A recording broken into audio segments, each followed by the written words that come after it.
If your iPhone displays a black screen with the statement support, Apple.com/iPhone/restore, you may be stuck in recovery mode.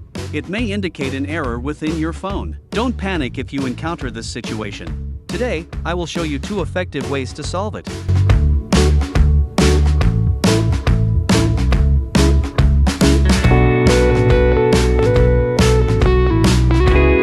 1. Exit recovery mode with the computer. If you want to save time and effort, any fix is your best choice. It can help you get out of recovery mode on iPhone in just a few clicks.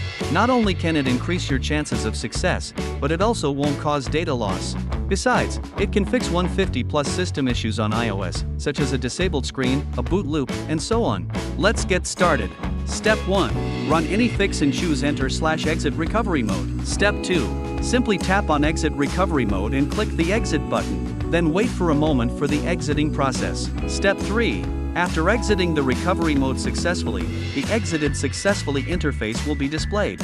2. Exit recovery mode without a computer.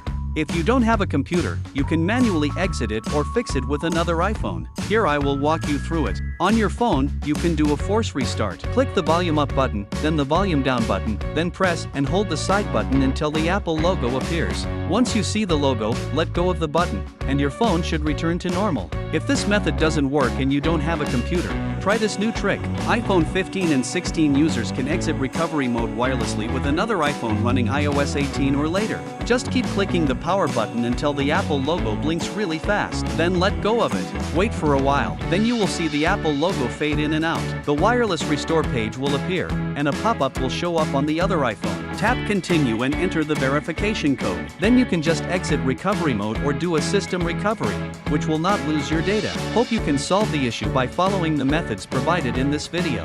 If you like it, don't forget to give a thumbs up and subscribe. Feel free to leave a comment below. See you next time.